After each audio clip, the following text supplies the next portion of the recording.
Gracias, ya se inició la grabación. Sí, Caridad me saluda. A ver, sepan disculparme mi poco expertise en el manejo de este ambiente. Me gusta mucho la música bossa nova, jazz. Me hubiese encantado que escuchen lo que estaba escuchando, pero habrá una oportunidad. Santos me dice que no hay audio. Caridad me saluda, buenas noches. Alicia me dice sí, Caridad sí. María Veramendi, buenas noches, profesor. Buenas noches, María. Rosana, buenas noches.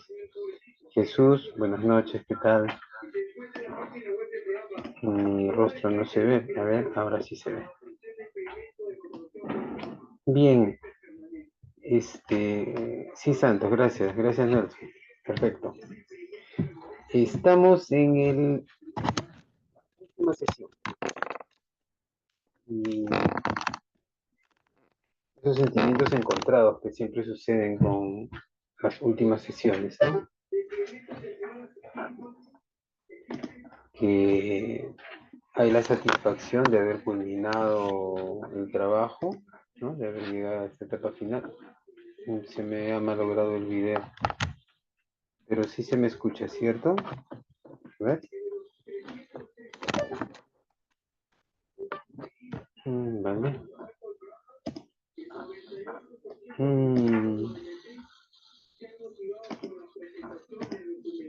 bien, me quedé sin video. Se acaba de malograr mi cámara. Pero eso no va a malograr la sesión. Les comentaba que en todo caso voy a compartir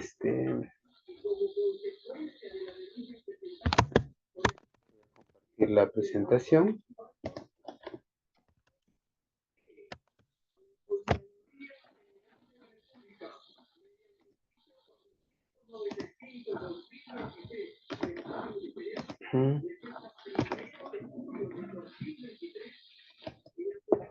Por favor, confírmenme que se ve la presentación.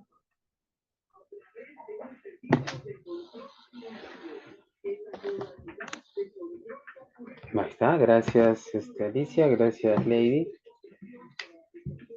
A ver, un poco para ir repasando, porque había olvidado que todo proceso de capacitación, todo proceso de inducción de una información siempre tiene lo que se conoce como un feedback, ¿no?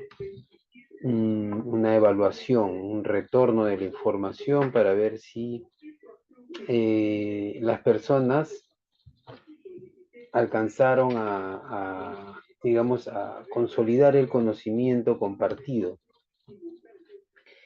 Eh, yo les comenté al principio, yo tengo una maestría en educación. Específicamente me especialicé en un método de enseñanza, conocido como el MIE, método interactivo de enseñanza, que no tiene que ver con sistemas computacionales como muchos creían cuando empecé la investigación, ¿no? La interactividad piensan que es un tema de computadoras. No, este es un tema de un método que se trabaja básicamente con adultos, se puede adaptar a todos los grupos etarios, pero es básicamente con grupos adultos en donde consolidas una información, compartes una información y promueves un poco el involucramiento, no solo desde el punto de vista del conocimiento conceptual, teórico, sino la experiencia propia del individuo, ¿no? Es ahí que me encanta por eso mucho las investigaciones fenomenológicas, la experiencia de las personas. Y en este proceso de enseñanza, uno hace la diferencia clara entre lo que es una sesión de información a una sesión de capacitación. Se los comparto para que todos ustedes lo tengan claro, salvo que, y miren, aprovecho para preguntarles si alguien sabe cuál es la diferencia entre una inducción, una sesión de información y una sesión de capacitación. A ver, le doy la oportunidad para que puedan escribir. Yo quedaré muy agradecido, siempre muy contento por sus participaciones.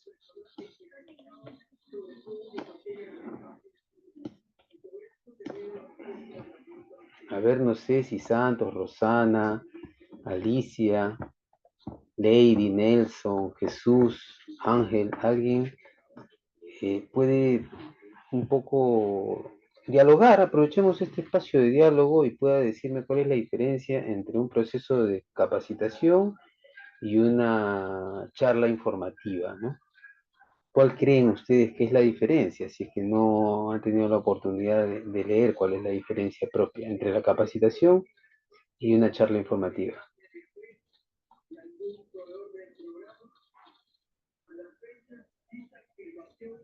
¿Les parece si aplico, siempre decía esto con los alumnos de las escuelas de arte donde he enseñado, ¿no? ¿Voluntarios o dedocracia? Aquí tengo varios nombres y puedo preguntarle a alguien. Por ejemplo, a ver, voy a retroceder y encontrar uno. Santos. Santos, escribe si conoces la diferencia entre la capacitación y una charla informativa. Santos, que ha sido el último que me ha escrito diciendo que sí se observa.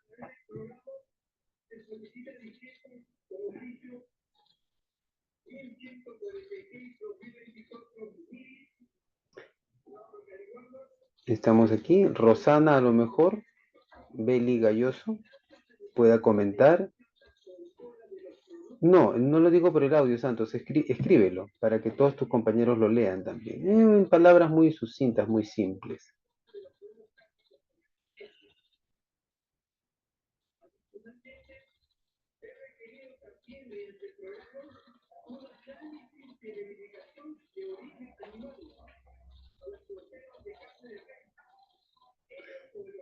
Gracias, Alicia. Alicia, por ejemplo, nos hace una diferencia, que la charla es para informarnos y la capacitación es para prepararnos mejor, ¿no? Rosana dice que la diferencia, inducción nos dirige a un propósito fin, y Santo dice, pero la información es solo lo que requieres saber. Eh, Tenemos un panorama claro de lo que es una charla, ¿sí? Y, a ver, la capacitación es participativa y habilidades y conocimientos. La charla es más para dar información. ¿Correcto, Ángel? Correcto. Pero yo quiero que todos ustedes, ¿no? O sea, dice, mi capacitación es para poner en práctica las experiencias compartidas. Excelente, Santos. Excelente. Y aquí yo quiero que por favor se vayan con esta frase pequeña de qué cosa es la capacitación e inmediatamente se van a dar cuenta cuál es la diferencia. La capacitación lo que busca es un cambio conductual. Caridad dice que un proceso de capacitación es formativo y una charla es recepción de información. Lady dice que la capacitación es para el mejoramiento de capacidades. Correcto.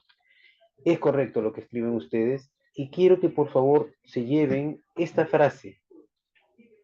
Y cuando ustedes den capacitación, porque yo espero que en ese afán natural que tenemos los humanos de compartir el conocimiento, se den cuenta que la capacitación lo que busca es un cambio conductual. ¿Sí? Para Freddy es una actualización. Se ve que Freddy anda en constantes capacitaciones, ¿no? Es preocupado de estar al día, ¿sí? Y es cierto. Una charla informativa también te pone al día.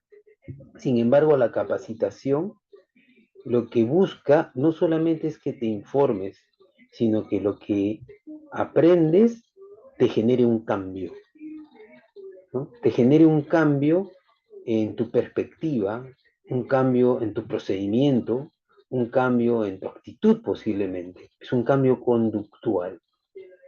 Recuérdenlo siempre. El día de hoy van ustedes al finalizar, se les va a compartir una evaluación de 10 preguntas, ¿sí?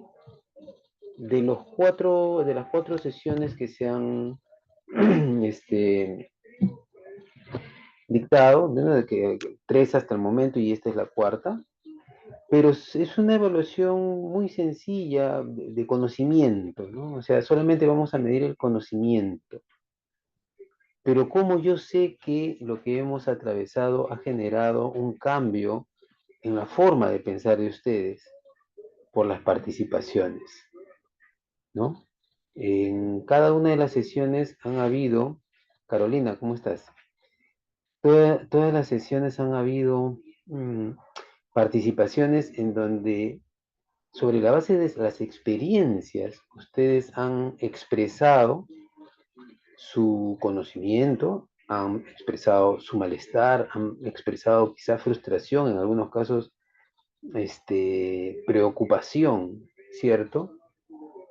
Y de eso se trata, de eso se trata avanzar en el conocimiento. Eh, Sócrates, en su postura algo soberbia, para los que no lo saben, Sócrates no fue condenado a muerte, Sócrates fue condenado al ostracismo, ¿no? A ser expulsado del mundo en el que nació. Y en un acto de soberbia dijo, yo no acepto irme a un mundo que no conozco, porque yo soy de esta parte del mundo. Entonces le dijeron, si no te vas, tienes que tomar la cicuta. Y él dijo, sírvemela en copa, ¿no? Dámela que yo me la tomo. Y Platón, que era llamado así porque tenía los omóplatos muy grandes, era un hombre muy fornido, militar retirado, hizo campañas militares en su juventud, con un grupo de sus estudiantes, de sus alumnos de Sócrates, irrumpieron en el lugar donde lo tenían custodiado y dijeron, vámonos, de acá sale usted maestro, usted no va a tomar nada, usted no se va a ir a ningún lado. Y Sócrates en ese acto soberbio dijo, lo que sé de este mundo ya creo que es bastante, no creo que se pueda saber más, bastante humilde aquel que dijo solo sé que nada sé, ¿sí? He de morir, ya estoy ¿no? en el ocaso de la vida, he de morir, como este veneno, y si hay un mundo después de este, habrá más cosas por aprender, ¿no? O sea, nunca se deja de aprender y él nos dice que hasta incluso después de muerto, porque nadie tiene la certeza qué cosa hay después de morir, si hay algún conocimiento que aprender, se van a aprenderlo, ¿no?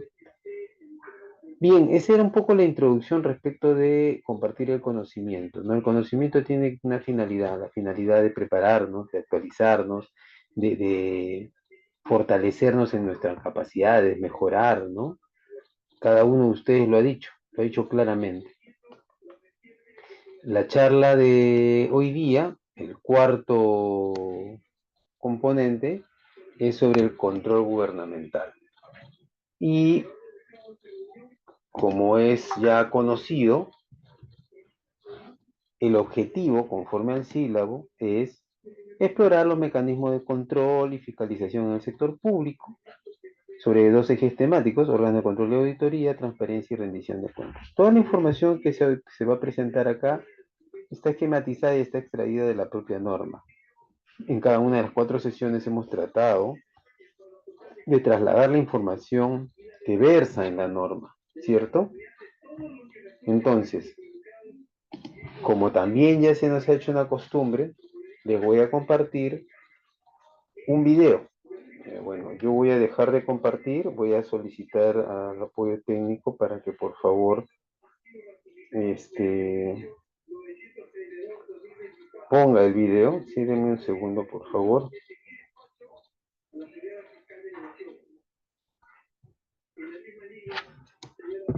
Voy a dejar de compartir. Todo se ve en pantalla negra.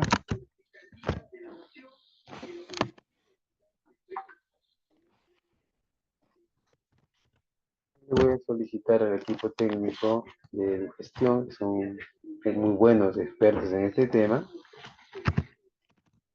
para que nos proyecte el video de ahora, que a diferencia de otros días es un video más de contenido, que tiene un contenido muy puntual respecto de lo que vamos a poder exponer y conversar el día de hoy. ¿Sí?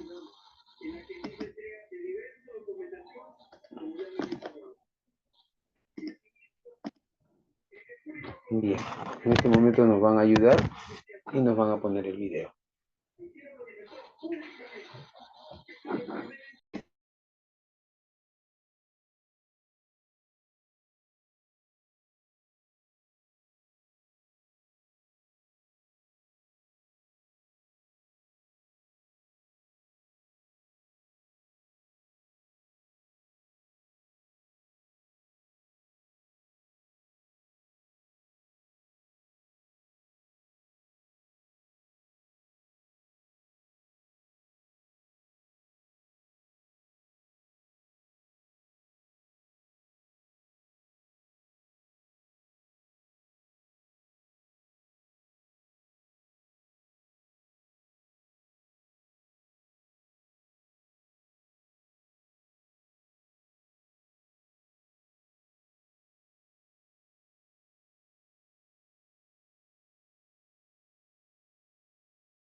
Sí, Hugo, no te preocupes, se va a escuchar en un momento, ahorita lo van a proyectar.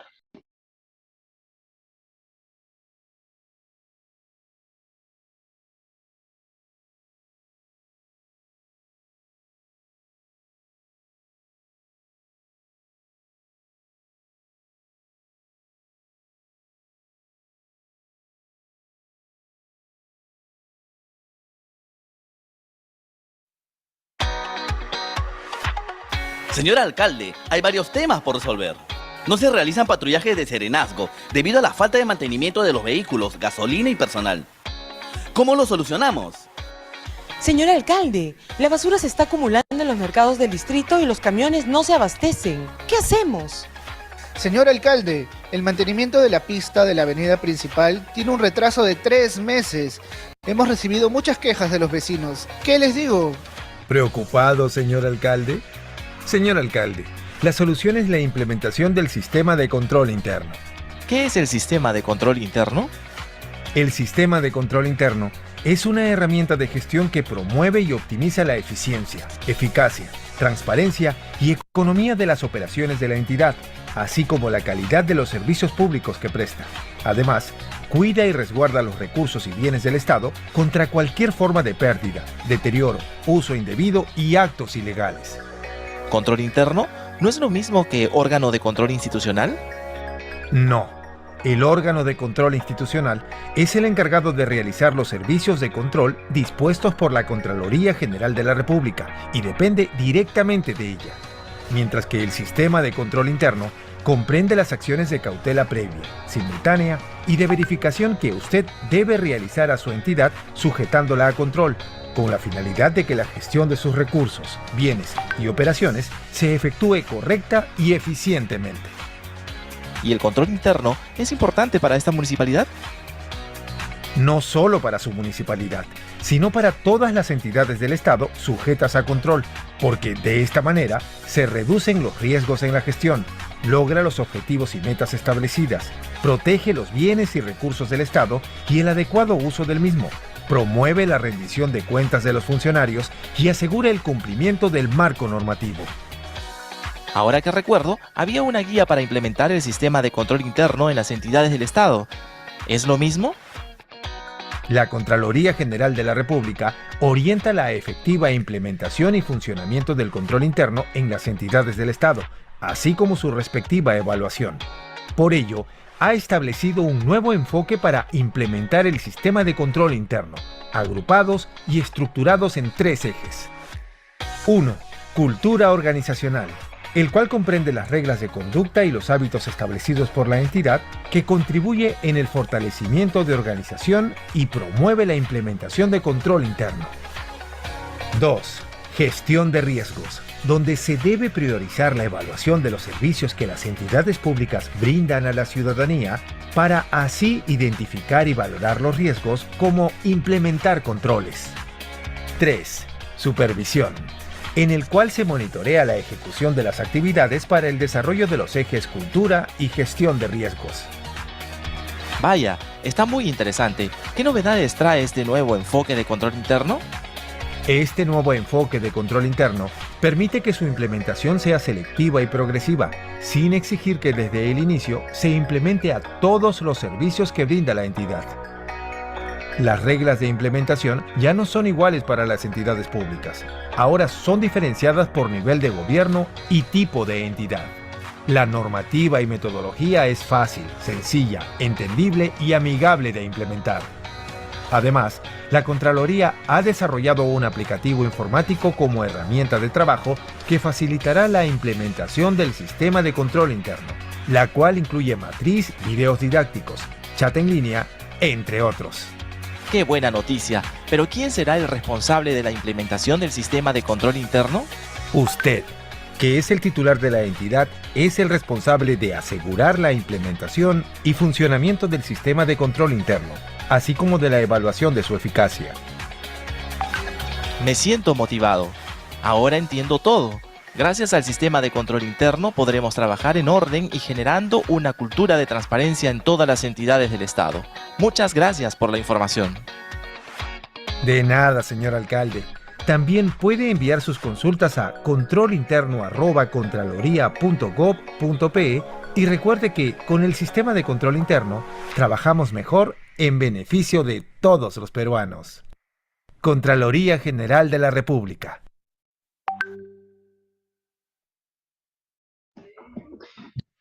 Muchas gracias. Bien. Este video es un video bastante antiguo, pero me pareció muy interesante porque tiene los elementos necesarios para poder entender cómo se aplica un control interno, ¿no? El control interno y un sistema de control interno. Yo les vuelvo a preguntar, yo necesito de su ayuda para poder tener clara ciertas definiciones o conceptos, ¿no? ¿Ustedes saben qué es un sistema o pueden definirme qué es un sistema? Por favor, escríbanlo para poder compartir.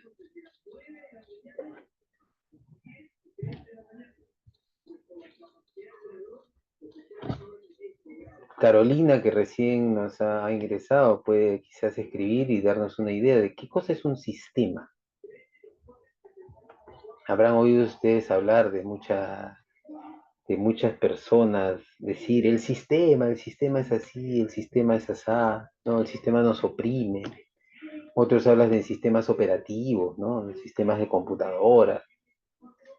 Otros hablan de sistemas biológicos, ¿no? Los sistemas que nos componen, por ejemplo, ¿no? El sistema nervioso, el sistema cardiovascular.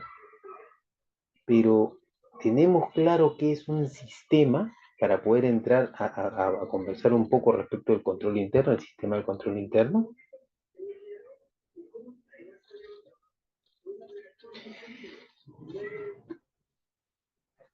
Un grupo es un conjunto de elementos, ¿no?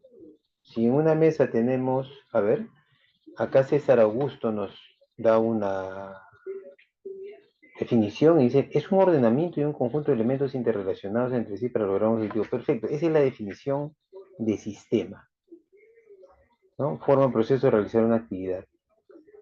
A mí siempre me gusta ejemplificarlo, ¿no? Y siempre lo pongo con el grupo, ¿no? Sobre una mesa tienes un grupo, ya, vamos a poner, imaginemos, sobre un patio, un grupo de personas. Cada uno caminando por su lado, cada uno generando una actividad X o cualquiera. Ese es un conjunto de elementos, ¿no? Todos se están centrando en que hay una finalidad un cumplimiento, una finalidad, un objetivo. Sí, cierto. Pero para que sea un sistema, como le digo, cada uno de los que están allí, por ejemplo, en ese patio, esas personas, cada uno puede tener una finalidad, cada uno puede cumplir un objetivo, pero no son un sistema. Yo les digo ahora, por favor, todos ustedes que están en el patio desperdigados, cójanse todos de la mano, ¿ya?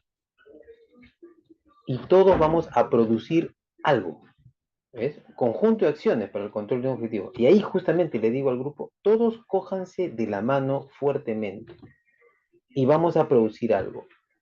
Vamos a producir tensión dinámica. Así que sin mover sus pies, retiren el cuerpo hacia atrás, agarrándose fuertemente de las manos del que está a sus lados. Entonces han formado una pequeña ronda y conforme se van estirando, están produciendo una tensión dinámica. Y ninguno se cae.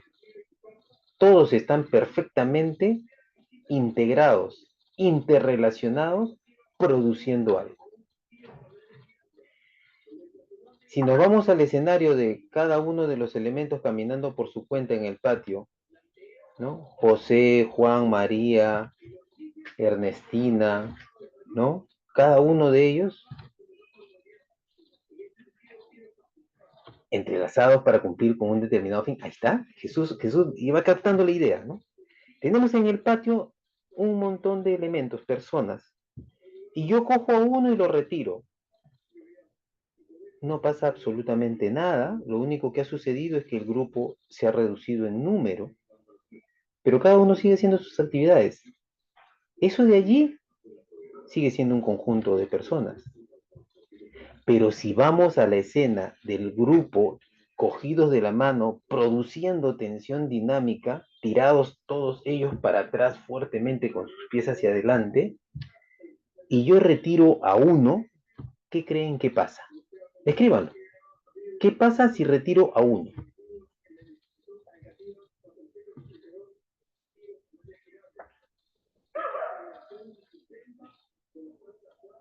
Una sola palabrita. ¿Qué pasa si a ese grupo que está amarrado fuertemente, interrelacionándose, generando, César dice que cambia? Pero yo te puedo asegurar algo, César. Ellos están cogidos, y acá Isabel dice que se malogra. Ellos están agarrados fuertemente de la mano, tirados hacia atrás, tensados. Están produciendo tensión dinámica. Si yo saco a uno, los demás vuelan. Porque están todos tirados hacia atrás y dependen uno del otro para que no se caigan. Mientras están caminando cada uno en el patio, están solos. Cojo uno y no se altera. Pero si todos están formando una ronda, agarrados fuertemente de la mano, tirados hacia atrás cada uno, produciendo una tensión dinámica, si yo retiro a uno, todos vuelan y de manera estrepitosa. Eso es un sistema. Tú sacas un solo componente del sistema y el sistema se malogra. No es un conjunto solamente de elementos. Cuando decimos que están interrelacionados, están interdependientes. Depende, ¿ves? Lady habla del descontrol. Vuelan, pues, vuelan. Quiten a uno de la ronda que están agarrados fuertemente y vuelan. Entonces, la interdependencia o la interrelación quiere decir que yo dependo del que está a mi lado para tensionar fuertemente. Entonces, aquí, por ejemplo, ¿qué cosa es el control interno? El control interno dice que consiste en supervisar, vigilar, verificar actos y resultados de la gestión pública, que buscan, ¿no? Eficiencia, eficacia, transparencia y economía. Y siempre, miren, a lo largo de las 4 sesiones hemos hablado de eficiencia y eficacia, siempre esa preocupación, ¿no? Todo ello para un adecuado uso y destino de los recursos y bienes del Estado, así como del cumplimiento de las normas. Esa es la fuente de la ley, la 27785. ¿Sí? El control interno comprende acciones de cautela previa, hay un antes, simultánea, hay un durante, y de verificación posterior. En los tres momentos hay acciones, ¿sí? Y la responsabilidad, como lo vimos en el video, recae en el titular de la autoridad. Puede ser un director de la entidad, puede ser un gerente de la entidad, puede ser un alcalde de una autoridad política, puede ser un ministro, puede ser un jefe, ¿no? En funcionarios y en servidores públicos. Ahí nos estamos poniendo tres niveles. La responsabilidad recae en todos. Y todos se someten a evaluación y rendición de cuentas para contribuir un logro de la misión y objetivos de la entidad. ¿Se dan cuenta? Cada uno de los elementos del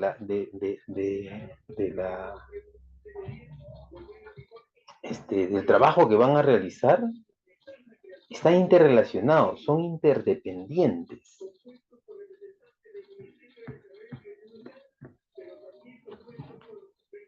Todo les comentaba que estaba basado en la norma. Siempre hay un recorrido histórico en la norma, ¿cierto? La ley de control interno es la 28716, ¿sí? Nace en el año 2006 y esta se consolida o se complementa con una resolución de Contraloría, la 320 del 2006 también, que son normas de control interno para las entidades del Estado. Vamos como implementando, ¿cierto? En 2008, también con una resolución de Contraloría, crean una guía y el 2009 modifica un artículo de la 28716, pero ambas normas han sido derogadas en el tiempo. Pero son parte del histórico. En el 2011, la 29743 modifica el artículo 10. En el 2015, la ley 30372, 53ª disposición complementaria de la ley de presupuesto del sector público. Recuerden que el tema de control tiene que ver mucho con los recursos. Y hay un decreto supremo de Economía y Finanzas que aprueba los procedimientos para el cumplimiento justamente de las metas y la asignación de recursos del programa de incentivos a la mejora de la gestión municipal del año 2016. En el 2016, el año siguiente, una resolución de Contraloría aprueba la directiva 013 que implementa el sistema de control interno de las entidades. Miren, recién 10 años después estamos hablando de implementar un sistema. El 2006 es una ley de control interno. Y en 2016 implementar el sistema en todas las entidades del Estado. Ese mismo año, no está la norma, también emite un decreto supremo de Economía y Finanzas, también de aprobación de procedimientos para cumplimiento de metas del año siguiente, el 2017, que fluye una resolución de Contraloría con la guía para la implementación y el fortalecimiento del control interno en las entidades del Estado. A partir de ese momento, todas las entidades del Estado tienen la obligación de implementar su sistema de control interno. ¿Ya? Esta ley establece, ¿no? La 28716, la ley que se rige, la que nace el 2006, establece la implantación obligatoria para todas las entidades del Estado del sistema de control interno. Establece las obligaciones del titular y los funcionarios y establece las competencias de la Contraloría General de la República y de las famosas OSI, las Oficinas de Control Interno. Todos aquellos que estamos en una entidad del Estado tenemos una OSI, una oficina, un órgano de control interno, ¿sí? Un órgano de control interno. ¿Y cuáles son esos roles que tienen ellos? En primer lugar, la Contraloría, ¿no? Como ente rector, el máximo, dicta la normativa que orienta la efectiva implantación y funcionamiento del control interno en las entidades del Estado. Tienen una relación directa con las OSI, con los órganos de control interno, ¿sí? Y evalúan frecuentemente el trabajo. La entidad pública, que es el ente que va a implementar, a través de su titular, obviamente, sus funcionarios, obligatoriamente lo implementa el sistema de control interno en todos sus procesos, actividades, recursos, operaciones, siempre orientando su ejecución al cumplimiento de los objetivos. Estamos hablando del POI, del PEI, todos esos objetivos que se trazan, que se planifican, ¿no? Y hay una autoevaluación de control interno frecuente que se publica. El otro componente es el Sistema Nacional de Control, la Contraloría General de la República, la OSI, ¿sí? Y el Sistema Operativo, ¿no? Evaluar el control interno de las entidades del Estado. Esa es su función, su rol. Esos son los tres elementos, los tres niveles, por decirlo así, que se encargan de ejecutar el sistema de control interno. ¿Ya? El sistema ya, no el control interno, sino el sistema es un proceso integral efectuado por el titular, los funcionarios, los servidores de la entidad, y está diseñado para enfrentar a los riesgos y para dar seguridad razonable de que en la consecución de la misión de la entidad se alcanzarán los objetivos gerenciales.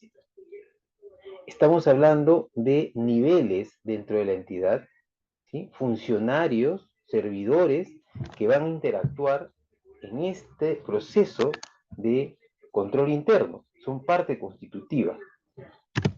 Y ese control interno, como habíamos dicho ya, es un proceso integral de gestión diseñado para enfrentar riesgos. Aquí viene la palabra clave que da origen al control interno, riesgos. Hay un tema de mejora continua que obliga a que identifiquemos riesgos internos, riesgos externos, ¿no? Estos pueden impedir el cumplimiento de los objetivos institucionales, por lo tanto hay que identificarlos, hay que mapearlos. Y los responsables del control interno, como se ha venido diciendo, son el titular y los funcionarios. El sistema de control, por lo tanto, es el conjunto de acciones, actividades, planes, políticas, normas, registros, organización, procedimientos y métodos, incluyendo la actitud de las autoridades y el personal. Todos conformamos, todos los que somos parte de la entidad, conformamos ese sistema, ¿sí? Estamos organizados e instituidos en cada entidad para la consecución de los objetivos institucionales. Está compuesto por 5 componentes. A ver, hay un cuadro bien interesante, un cubo, que nos da una idea de cómo funciona la interacción. 5 componentes, ¿no? El ambiente de control, la evaluación de riesgo. Yo desde aquí, disculpen, yo noto claramente la información que está en el cubo. ¿Ustedes lo leen correctamente? ¿Alguien me puede confirmar que se lee el contenido del cubo?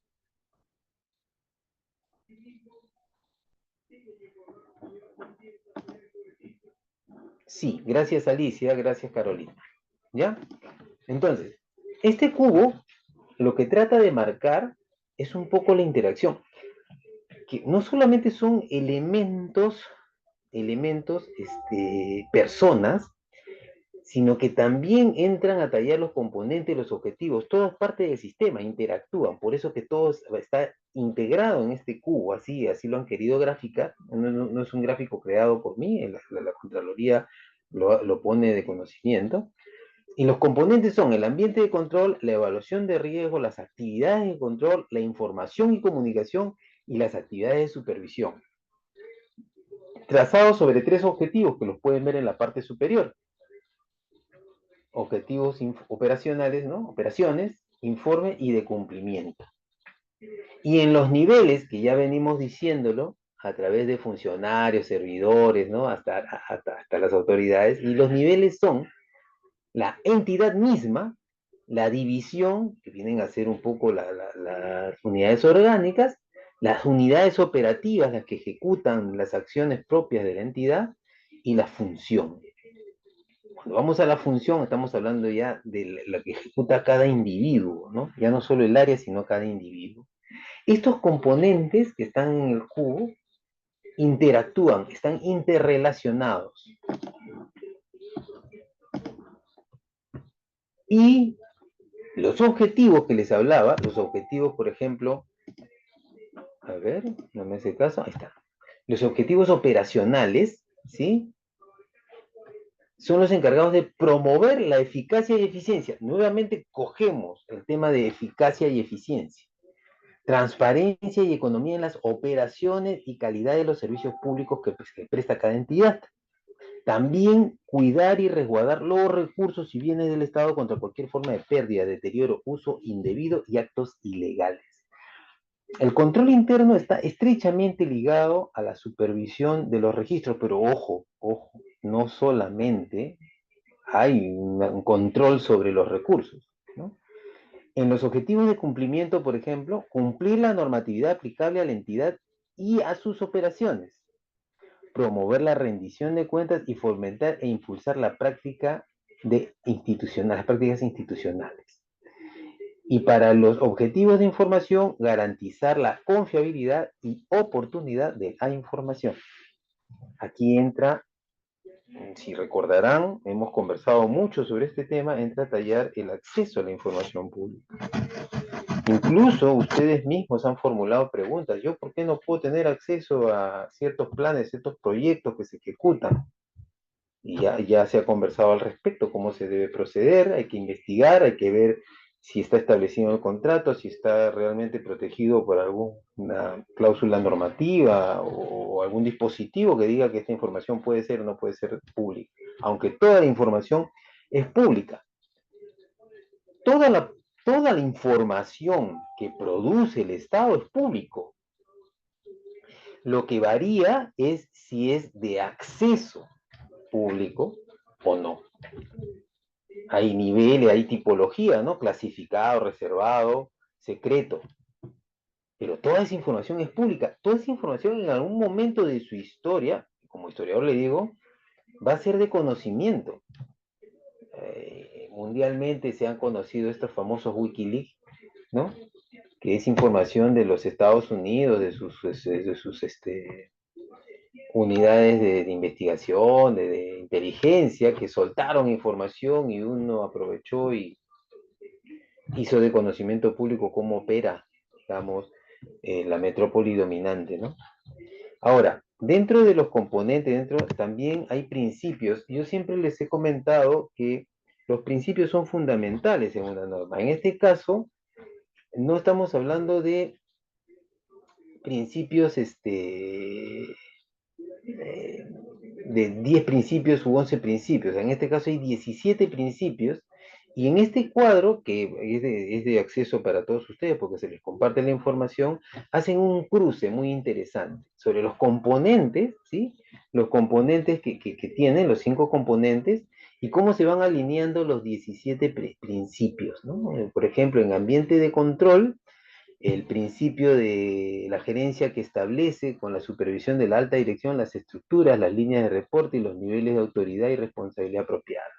Y estas se despliegan en normas de control interno, en la administración estratégica, la estructura organizacional. Este cuadro a ustedes les va a permitir tener una idea clara de una aplicación práctica de los principios del control interno. Ya no estamos hablando así poéticamente, por decirlo así, aunque yo les he dicho que basta que esté el principio escrito en la norma, ya es de obligatorio cumplimiento, ¿no? Puede darnos una definición de marco general, pero ya está escrito, está en blanco y negro, y por lo tanto esta se ejecuta. Ahora, todo esto que acabamos de explicar, ¿en qué se fundamenta? Para hacerlo más didáctico, hablan de la AAA. El autocontrol, la autorregulación y la autogestión. Esos son los fundamentos del sistema. Que es muy interesante, ¿no? Porque puede entenderse, y muchas personas piensan que la existencia de un sistema de control, de control interno, es algo así como la parca, ¿no? Busca como la muerte que va a buscar a sacrificar a alguien, es una persecución. No se trata de eso, se trata de generar condiciones para que los recursos de los más de 33 millones de peruanos que somos tengan la seguridad y la garantía que está siendo bien utilizado, ¿no? En estos momentos de nuestra historia estamos pasando momentos muy críticos.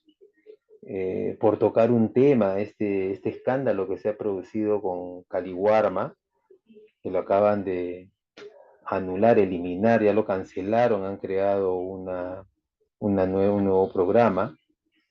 Esperemos que no sea solo un cambio de nombre, que haya realmente un cambio radical en beneficio de todos, pero esa triple A, qué te plantea?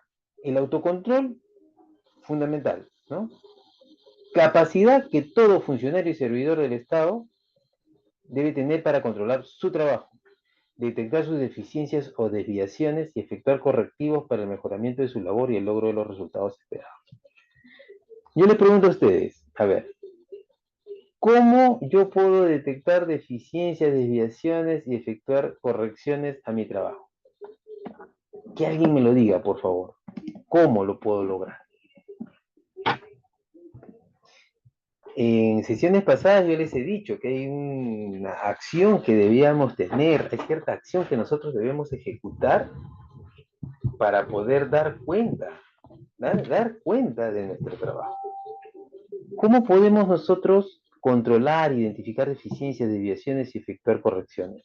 ¿Quién me lo dice, por favor? Pablo de Madadengoitia, un animador de televisión, hombre muy culto, tenía una frasecita porque hacía programas de concurso. ¿Quién responde por los 500.000 reales? ¿Qué acción hay que tomar para poder nosotros detectar deficiencias, desviaciones y efectuar correcciones?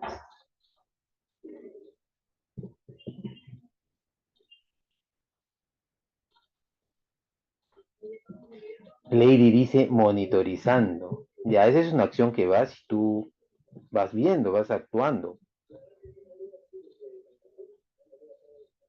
Pero hay algo que tenemos que hacer. Carolina dice que hay que auditar. Efectivamente, esas son las acciones que hacemos, pero todo eso, ¿cómo lo plasmamos?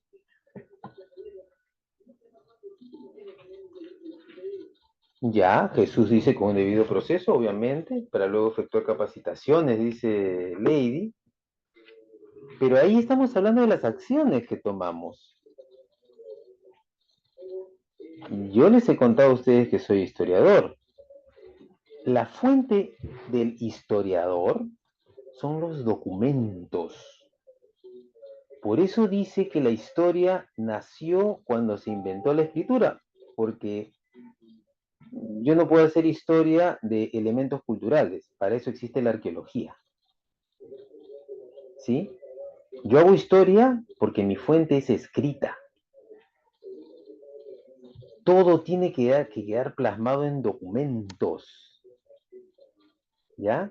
Coges la normativa y sobre la base de el autocontrol que se está promoviendo acá, que es que el funcionario, el servidor, detecta deficiencias o desviaciones, efectúa acciones correctas. Todo eso se pone en blanco y negro.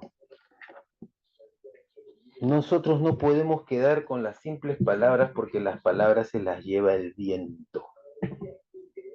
El documento de archivo, que es lo que nosotros producimos en el día a día, la diferencia entre documento y documento de archivo es que el documento es un testimonio. El documento de archivo es un documento, o es un testimonio en mérito a las funciones que desarrollamos nosotros como servidores, funcionarios o autoridades. Por eso que el Estado solo produce documentos de archivo, no produce documentos a secas. Y por eso que las normas del Archivo General de la Nación se rigen sobre todas las 3.084 entidades del país. Este autocontrol, esta identificación de deficiencias, desviaciones, estas medidas correctivas, mira, Lady lo llama como evidencias, efectivamente, pero eso lo pongo en blanco y negro, en un documento. Ahora, ¿y en qué consiste la autorregulación? Es la capacidad institucional para desarrollar disposiciones, métodos y procedimientos que le permitan cautelar, realizar y asegurar la eficacia, eficiencia, transparencia y legalidad de los resultados de sus procesos, actividades y operaciones. ¿Quién me dice cuál es el documento con el que puede autorregularse la entidad? ¿Quién me lo dice, por favor? Todos en algún momento pasa por nuestras manos estos documentos cuando entramos a una entidad.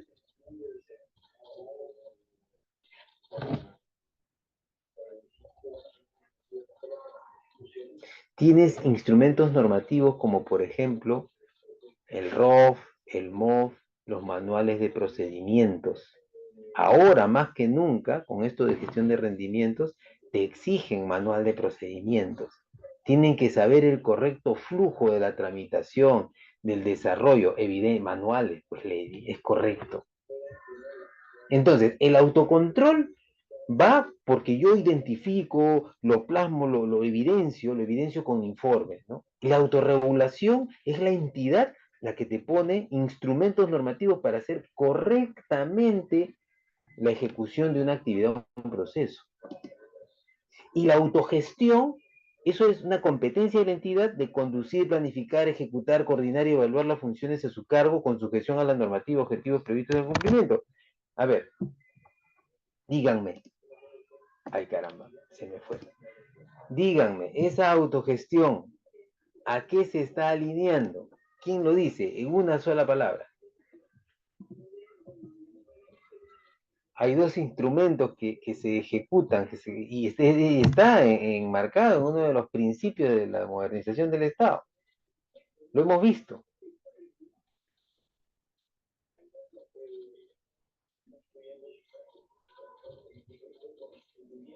Siempre lo versamos y lo decimos en el trabajo, donde hacemos las mediciones inclusive de la productividad y del cumplimiento de objetivos.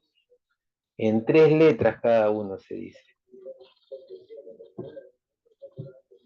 Suena como tocando cajón.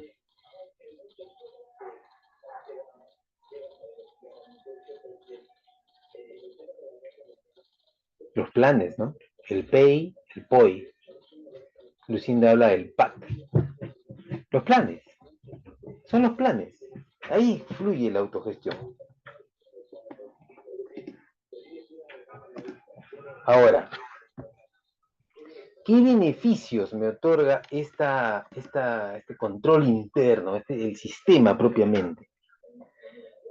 Comprender lo importante de especificar objetivos para centrar la atención tanto del titular y la alta dirección en los riesgos. Nuevamente cogemos la palabra riesgos. Aquí, control y riesgo son como dos caras de la misma hoja. ¿Sí? Controles para asegurar dichos objetivos. Beneficia porque se centra en aquellas áreas de riesgo que superan todos los niveles aceptables y deben ser gestionados a todos los niveles. Permite obtener una información confiable y oportuna que apoye al titular y a la alta dirección en la toma de decisiones. Esa identificación de riesgos, esa información es pulpa para cualquier autoridad, para cualquier responsable de una entidad, para cualquier titular, porque sobre la base de eso toma acciones, ¿no? Te beneficia porque hay un uso sistemático de mecanismos para procesar las operaciones, apoyar la calidad de la información y de las comunicaciones. Y porque te da capacidad y confianza para comunicar con precisión el desempeño de la gestión de los usuarios, clientes y proveedores u otros interesados. Eso se evidencia con beneficios principales, como es, logras objetivos y metas, promueves desarrollo organizacional, fomentas la práctica de valores, aseguras cumplimiento normativo, promueves la rendición de cuentas, protege los recursos y bienes, que ese punto es importantísimo, siempre la protección de los recursos y bienes. Contar con información confiable y oportuna, acceso a la información. Lograr eficiencia y transparencia en las operaciones, reducir los riesgos de corrupción, generar una cultura de prevención. Todos estos beneficios nos ponen sobre la mesa un buen sistema de control interno. Pero esto está dentro de una ley macro mayor, que es la ley de modernización, ¿no?, de la gestión pública. Y aquí vamos a encontrar cuál es la relación entre el control interno y la modernización. Ya lo vimos en la primera sesión, ¿no? La Política Nacional de Modernización de la Gestión Pública. Esta que establece la visión, los principios y los lineamientos del proceso de modernización, que tiene como objetivo general orientar, articular, impulsar el proceso de modernización hacia una gestión pública orientada a resultados. Y nuestro objetivo final, nuestra finalidad, dar un servicio al ciudadano en pro de desarrollo del país. Aquí, esta gráfica ya todos la conocen, la deben tener en su computador, ¿no? O en su archivo digital, porque la hemos tratado en la primera sesión, ¿no? Este capitel en la parte superior, la modernización de la gestión pública se sostiene en 5 pilares, ¿no? Y su basamento es la gestión del cambio. La gestión del cambio es un proceso cotidiano, diario. Allí yo me remonto a un filósofo presocrático que vivió hace como 2500 años, Heráclito. Heráclito es el que propugna o con su filosofía da a entender la relatividad de la existencia, ¿no?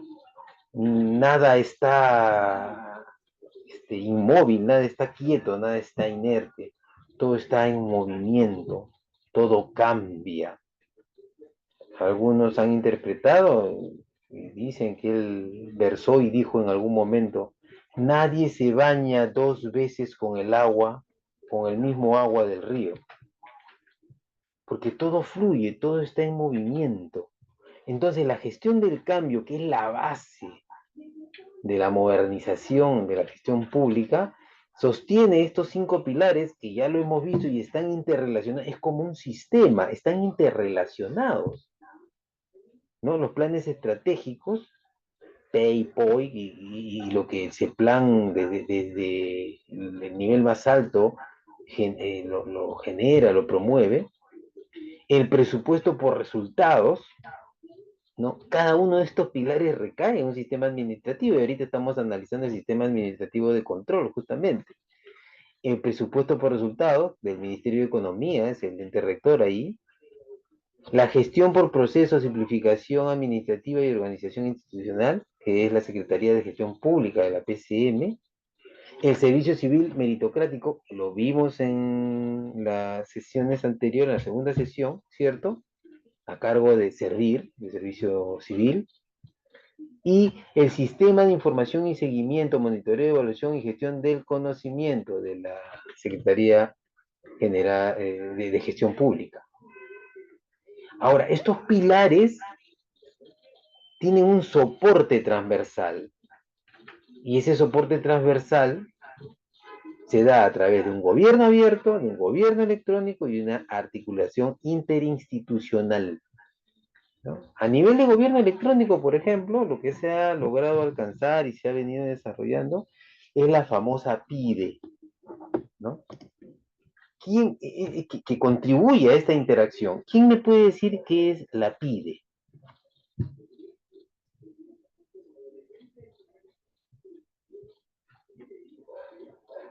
A ver, por los 500.000 reales, nuevamente lo pregunto. ¿Quién me dice qué es la PIDE? ¿Y para qué sirve? Ya si lo dicen, ya si lo definen, fabuloso. ¿Alguien tiene idea de lo que es la PIDE?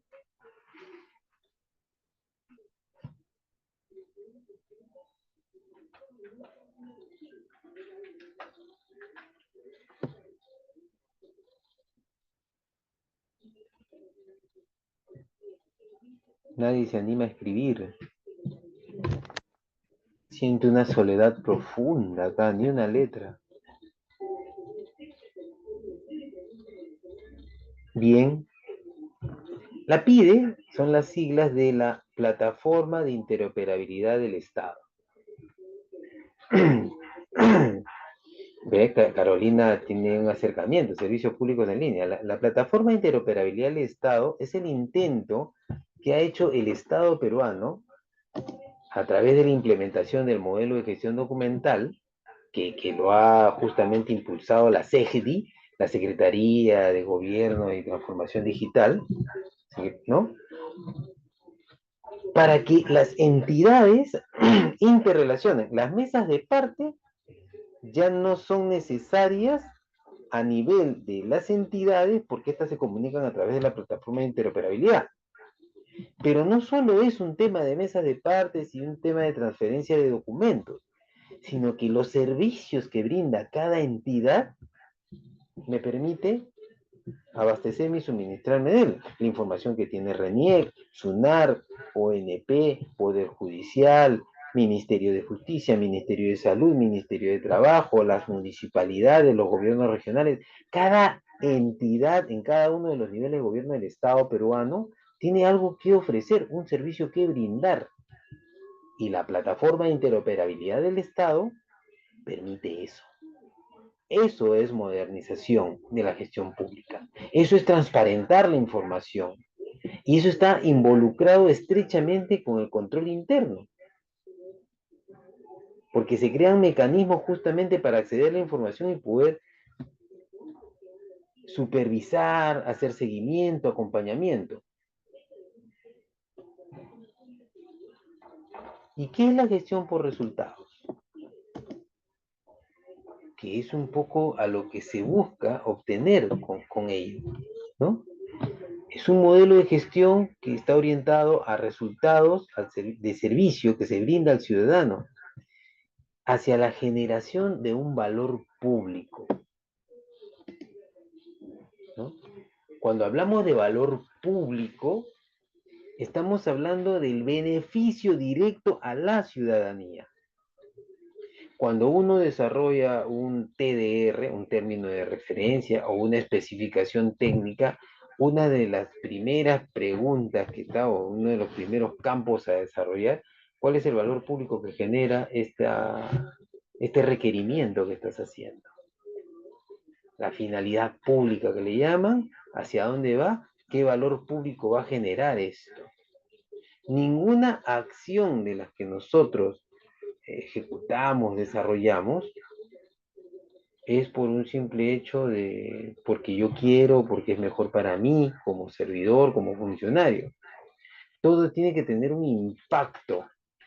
Cuando yo llego a una oficina y digo, ya, yo voy a cumplir función A, pero para cumplir la función A necesito un escritorio, una computadora, un teléfono, posiblemente, ¿no? Un anexo, una silla ergonómica, cómoda, unas cajoneras para guardar mis artículos personales y también de trabajo, ¿sí? En un ambiente apropiado, ventilado e iluminado, con vías libres que me lleven a un espacio de seguridad en caso de una emergencia, con identificador para que todos sepan quién soy, ¿sí?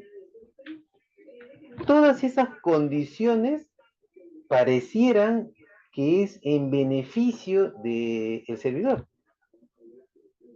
Pero en realidad lo que estás haciendo es crearles condiciones a un ciudadano, a un servidor, para que éste brinde un mejor servicio y que lo que propone o lo que brinde tenga un valor público. Este proceso se sustenta en 5 componentes, ¿no?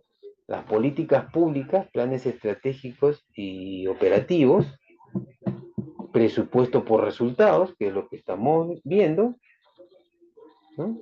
Gestión por procesos, simplificación administrativa y organización institucional, servicio civil meritocrático y el sistema de información, seguimiento, evaluación y control, los 5 pilares. La gestión pública orientada a resultados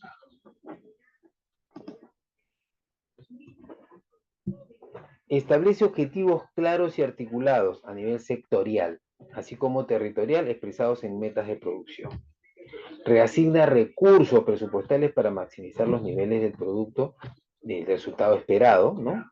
Quiere decir que formula el presupuesto en función a los objetivos establecidos en los planes. Nada se presupuesta si no está planificado, ¿no? Desarrollar, optimizar los procesos de producción, esa cadena de valor y soporte que permita brindar bienes y servicios públicos en calidad, de calidad, que se brinda a la ciudadanía, con mayor eficacia y eficiencia. Reordenar y reorganizar las competencias y funciones contenidas en la estructura funcional actual, adecuándolos, ¿no? Acondicionándolos a la organización basada en procesos de cadena de valor. Y establecer un sistema de indicadores de desempeño y resultados que le permitan monitorear resultados. Como segundo punto, las entidades deben lograr mayor transparencia, participación ciudadana, desarrollar y emplear intensivamente las TICs, las tecnologías de información y comunicación, ¿no? Que coordinen y cooperen entre sí y fomenten un cambio cultural que permita sostener el proceso de modernización y la necesidad de atender el cambio de la gestión pública hacia una gestión por resultados. Miren ustedes lo que la propia definición te dice, ¿no? Cambio cultural. Cultura lo es todo. Hay un grupo cómico argentino que decía, incluso Mastro Piero, que es un personaje ficticio del cual ellos hacen mucha burla. Pero cultura lo es todo. Y cambio cultural, los elementos que nosotros utilizamos los adaptamos a nuestra cultura. Y al adaptarlos a nuestra cultura ya generan cambios culturales. Y recordemos que el Perú, y está claramente escrito en la Constitución, es un país multiétnico y pluricultural. Y todo esto que nosotros hacemos o desarrollamos, eso que habla de cadena de valor público y todo, siempre va orientado a esa inmensa variedad cultural que tenemos. A propósito de eso, ¿no? Esta noticia muy penosa de una diseñadora que desconoce el valor cultural de una comunidad, de una nación, los shipibos conmigo, ¿no? No confundamos compartir el mismo territorio con ser dueños o propietarios de valores culturales o elementos culturales de los otros grupos. Hay que definir muy claramente eso es cuando nosotros tenemos una educación inclusiva, quizás lo entendamos. A veces algunos lo descubrimos o lo entendemos en la universidad, y eso debiera ser en el día a día de la escuela. Y llegamos a este punto que venía repitiéndole de manera bien incisiva: riesgos, ¿no? La gestión por procesos y riesgo para la implementación del sistema de control interno. El tema de los riesgos es fundamental en la gestión por procesos, en la implementación del sistema de control interno, porque de allí es que parte. Esa identificación es el punto de partida, ¿sí? Entonces, la gestión por procesos es una forma de organización diferente de la clásica organización funcional, ¿ya? Conjunto de actividades que interactúan de forma planificada, las cuales transforman elementos de entrada, insumos, recursos, resultados, productos, servicios. Lo que ven ahí en ese diagrama trata de graficar un poco esto. El proceso propiamente que está dentro de la actividad cotidiana, pero, recuerdan que hablábamos de sistema, ¿no? Proceso está inmerso un poco en un sistema, porque en un sistema genera un producto, ¿no? Alcanza un objetivo, tiene una finalidad. Aquí dentro de este proceso hay una entrada que es lo que se necesita llevar a cabo dentro de este proceso. Y estos son los insumos, los recursos. Dentro del proceso se da una transformación. Son acciones que llevan a cabo esa transformación, le agrega valor. Esto a nivel empresarial es muy conocido por nosotros, y nosotros incluso somos muy buenos para criticar diciendo: nosotros somos una economía extractiva, solamente producimos y mandamos piedras y ellos nos devuelven con valor agregado el producto, ¿no? Ese es el proceso, digamos. El proceso se lo dejamos a otros. Nosotros deberíamos agregarle valor a los productos que hacemos. Y el resultado, que es el producto final, que son los bienes y servicios. Pero hay que entender, miren, un minero explicaba que las condiciones tal y como están dadas acá no nos permite, no nos permite agregarle valor a los productos que extraemos de la naturaleza. Eleva demasiado el costo, más ganamos vendiendo la piedra que vendiendo el producto con un valor agregado. Yo escuché de manera muy atenta qué era lo que decía, y efectivamente pareciera que las condiciones como están dadas no permiten agregar valor. Sin embargo, a nivel institucional, bueno, ya no estamos hablando de la producción empresarial, estamos hablando de el desarrollo de los servicios que brindamos. Esos servicios dentro de un proceso le agregamos un valor, ¿no? ¿Por qué implementar una gestión por procesos? ¿Ya? Uno, que aporta una nueva visión. Te da también herramientas con las que tú puedes mejorar y vamos rediseñando el flujo de trabajo. Recuerden, el basamento de los pilares de la modernización es la gestión del cambio. Entonces, cuando tú hablas de mejorar y de rediseñar el flujo de trabajo, es rehacerlo, ¿no? Y de manera eficiente, ¿no? Y adaptada a la necesidad de los ciudadanos. Siempre no perdamos el horizonte. La finalidad es un servicio a la ciudadanía. ¿Cómo grafica una organización funcional?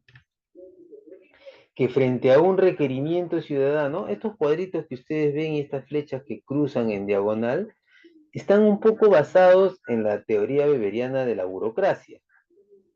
Ya, entre el documento tiene que pasar por aprobación A, de ahí tiene que pasar por la aprobación B, de ahí tiene que regresar a la otra persona porque tiene que revisar y validar si es correcto y de ahí lo vuelves a elevar. O sea, como que la burocracia allí alcanza pues esa imagen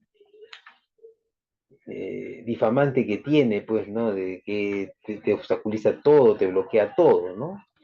Y eso verdaderamente lo único que genera es insatisfacción ciudadana, esa traba, ese paseo que se da y no precisa, o sea, acá es un poco terrible, nosotros que estamos dentro de la administración pública, es terrible, ¿no? Porque te pasan y en el ejercicio de tus funciones tú tienes que hacerlo para que puedas darle paso al siguiente y este a lo mejor me lo regresa y yo otra vez lo mando. Entonces, pero ¿por qué tiene que ser así? ¿Por qué tiene que ser por un tema por mis funciones? ¿Por qué no lo enfocamos por el proceso? Entonces, cuando tú lo enfocas por el proceso, el requerimiento ciudadano va a ser claramente atendido porque despejas.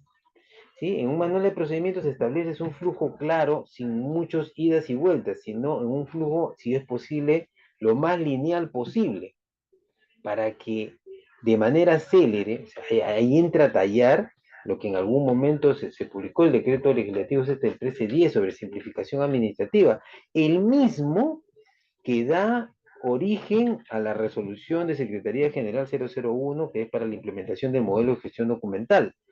Hoy en día no se puede negar que la gestión documental ha tenido un giro de 180 grados, ¿no? Ha cambiado por lo digital, el tema de la virtualidad, el tema de los sistemas operacionales que son velocísimos, ¿no? Entonces, como que la satisfacción ciudadana ha mejorado. Antes un ciudadano tenía que acercarse a la entidad, imagínense, en Lima, desplazarse de un punto a otro punto te puede tomar hasta 2 horas.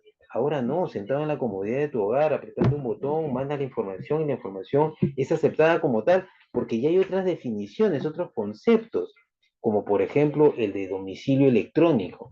Y allá no tenemos solamente un domicilio físico en donde dormimos, comemos y vemos televisión en ambiente físico, ¿no? Sino que tenemos un domicilio electrónico, estas casillas, por ejemplo, o tu correo electrónico, a donde me puede llegar la información y desde donde yo puedo brindar la información y gracias a esos códigos encriptados desde el propio sistema, ¿no? Contraseñas y claves que tengo, se puede saber que eres tú y nadie más que tú el dueño absoluto de ello. Eso lo podemos ver en la tarjeta de banco. Nadie en su sano juicio compartiría su clave, su contraseña de su tarjeta. Igual pasa con los correos, igual pasa con las claves de los sistemas operativos dentro de las entidades. Pero, ¿en qué radica la importancia de ello? ¿No? Esta gestión por procesos facilita la identificación de riesgos. Estos se pueden presentar en cualquier momento, en cualquiera de los procesos, ¿no? Y estos me permiten identificar riesgos, que los puedo manejar justamente mediante la gestión de riesgos, ¿sí? Por lo tanto, la gestión por procesos y la gestión de riesgos facilitan la implementación de un sistema de control interno. Recuérdenlo bien. Gestión por procesos, gestión de riesgos. Y ahí en la gráfica te pone sistema de control interno, el marco general, que está contenido dentro de ella la gestión por procesos y riesgos. Los procesos estratégicos y los procesos de apoyo y soporte que confluyen en los procesos operativos o misionales. Cuando tú entras al lado izquierdo y dices requisitos y necesidades del ciudadano, por allí entra, fluye por un proceso claro, operativo misional, y satisfaces una necesidad. Ahora, estas son algunas disposiciones normativas, no nacionales, sino internacionales, ¿sí? Que te facilitan la implementación, que te dan un marco general y te ubica en el mapa global, ¿no? Este tema de la gestión por proceso, gestión de riesgos, no es un tema que haya nacido en el Perú, nosotros lo hemos adaptado a nuestras necesidades, sino que el mundo avanza en ese sentido. La NCI de la CGR habla de la posibilidad, de la Contraloría General de la República, habla de la posibilidad de que ocurra un evento adverso que afecte el logro de los objetivos. El COSO 2013 posibilita de que un evento ocurra y afecte negativamente la consecución de los objetivos. Estamos hablando de acciones, elementos normativos que te permiten más o menos identificar y actuar. Y el ISO, que son calidad total, ¿sí? Es el efecto de la incertidumbre en los objetivos. La gestión de riesgos es un proceso, ¿no? Que permite identificar, analizar y responder a los riesgos que afecten, ¿no?, los objetivos de la entidad a nivel institucional y a nivel de todos los diferentes niveles orgánicos, digamos, de la entidad, ¿no? Ya lo hemos visto en el cubo los diferentes niveles, ¿no? Y tiene por finalidad administrar los riesgos de la entidad. Ya, se desarrolla en base a las siguientes actividades: identificación de los riesgos, valoración de los riesgos y la respuesta al riesgo. Y este proceso de la gestión de riesgos también es ordenado. Empieza por una planificación, por la identificación de estos riesgos, ¿sí?, el análisis del riesgo y la respuesta al riesgo. Pregunta de examen, por si acaso. ¿Qué planeas?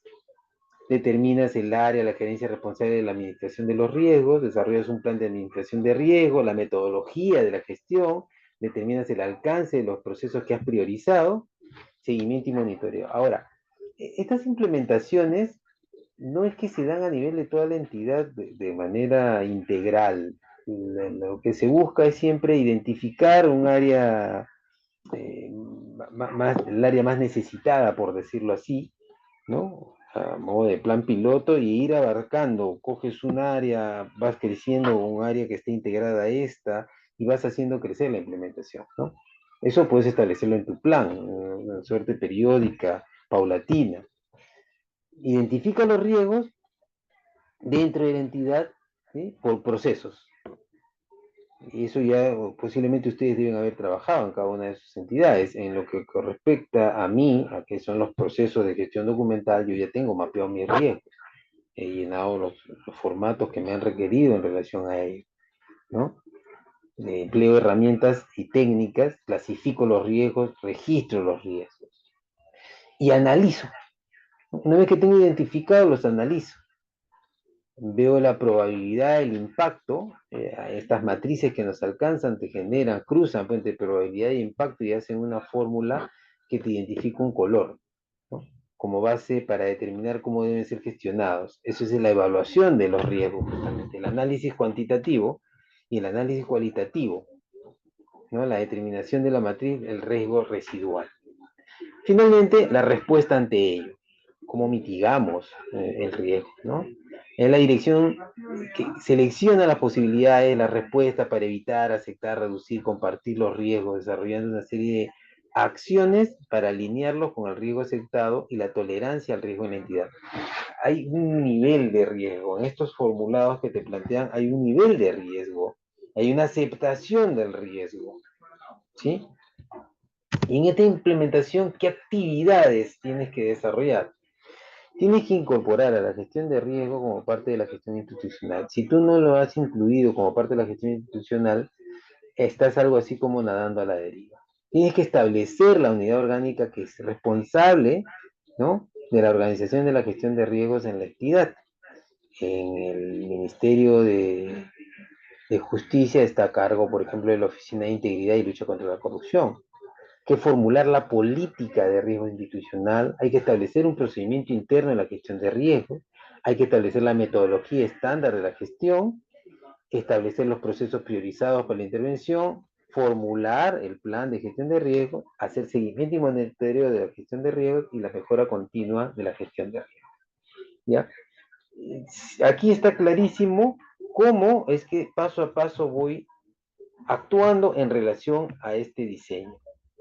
¿Y los riesgos cómo se clasifican?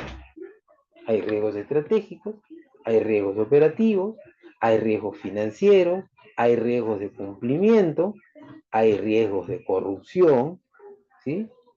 Y es más, hay toda una serie de formatos que se desarrollan en temas de anticorrupción, y hay riesgos tecnológicos. Pero no solamente hay ese tipo de riesgos, sino hay externos e internos. Los externos económicos, de entorno natural, regulatorios, sociales, tecnológicos, de corrupción, e internos que tienen que ver con la infraestructura, con la dirección de la gestión, con el propio personal, con los accesos a los activos, la propia tecnología, el fraude y la corrupción. Los riesgos no solo uno no los debe mapear desde el interno de la entidad, sino hacia afuera también. ¿Y qué actividades puedo desarrollar para implementar el sistema de control interno? Y cuando ya tenemos claramente mapeado los riesgos, una fase de planificación, una fase de ejecución y una fase de evaluación.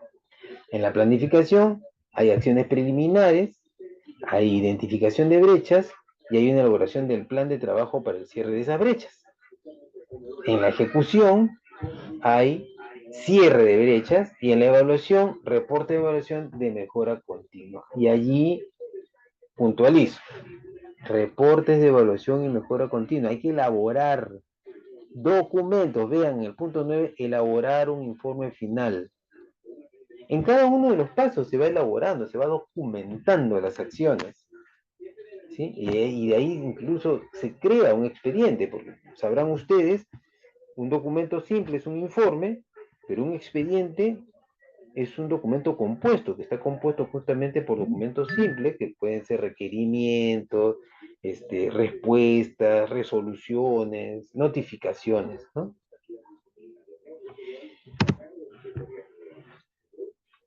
Para que haya un sistema de seguimiento y evaluación de control interno, se tiene que contar, actualmente se cuenta con el aplicativo, el sistema de seguimiento y evaluación de control, cada entidad lo tiene, los responsables de las entidades, los titulares de la entidad están adscritos a ellos, ¿sí?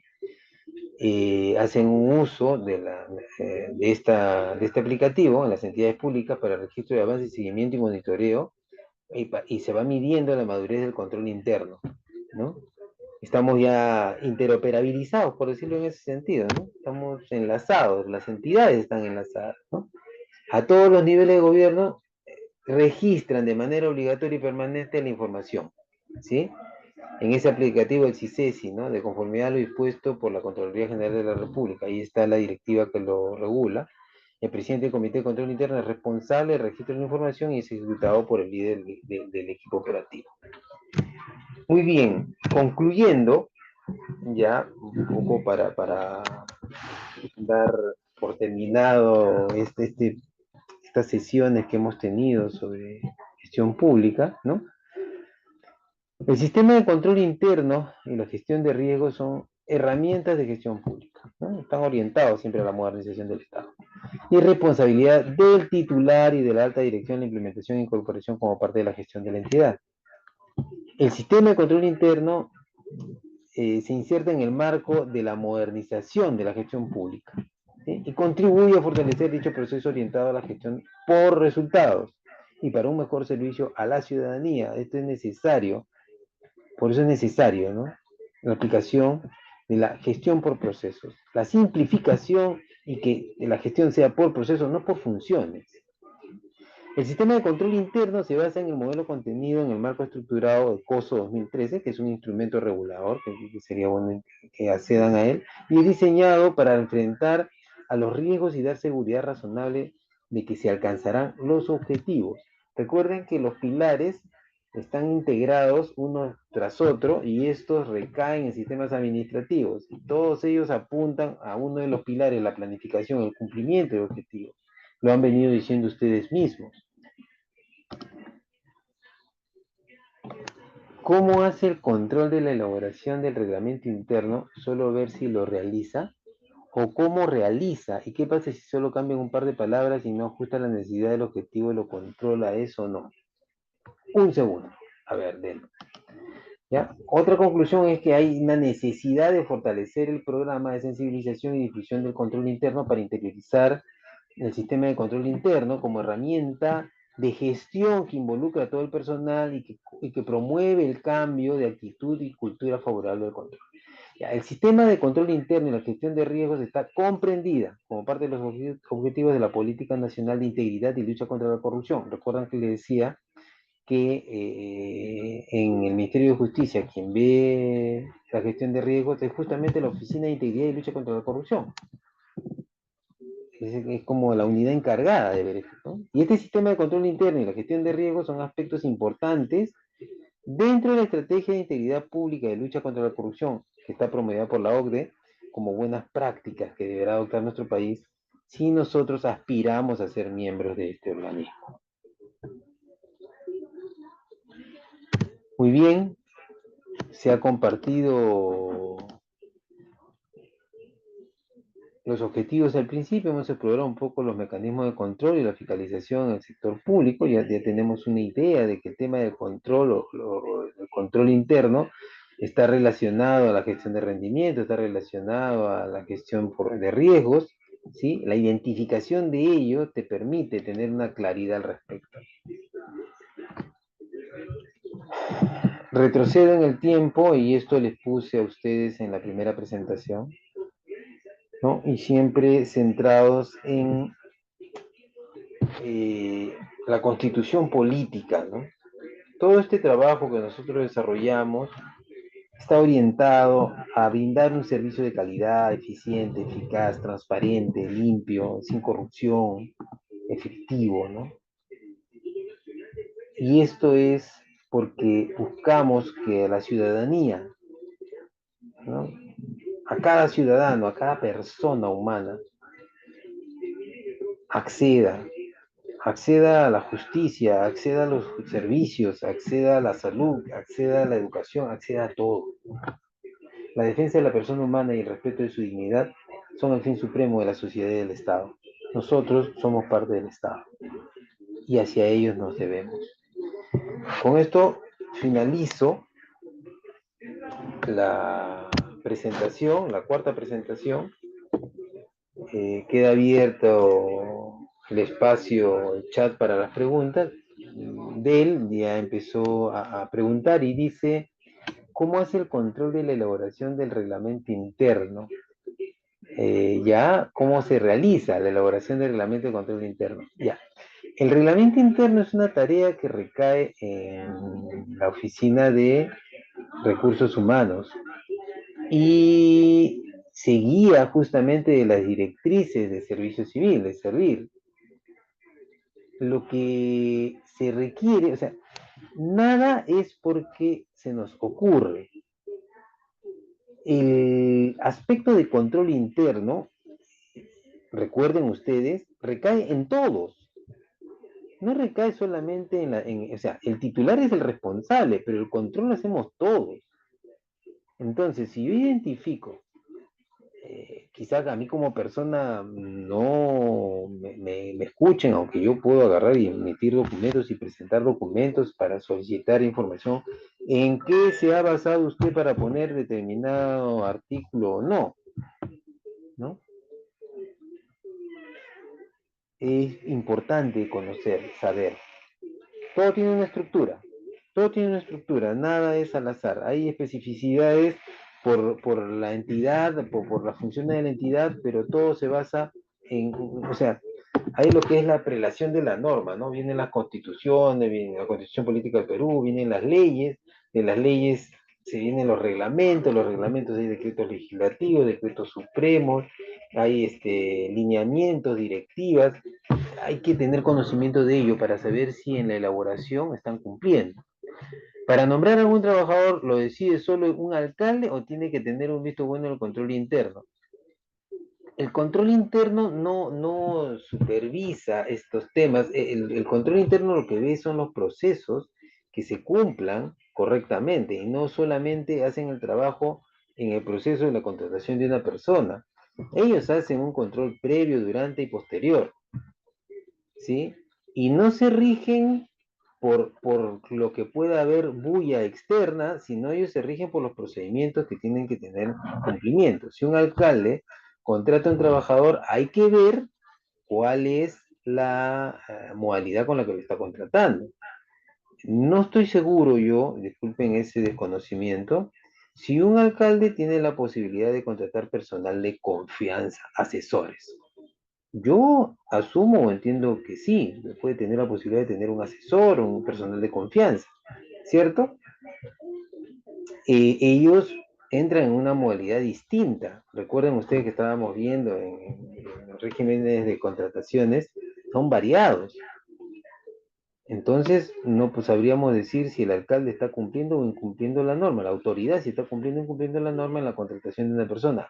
Ahora, hay perfiles que ya se han publicado, ya así nomás cualquiera no se va a contratar porque simplemente eres mi amigo, eres cercano a mí.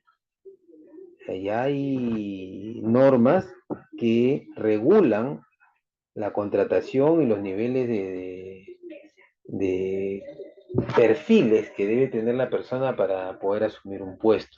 No es libre, no es libremente. Y ahora, ese control lo ejecuta el área, en este caso los órganos de control interno, de manera cotidiana, en el antes, en el durante y en el después. Es parte de un proceso, es continuo.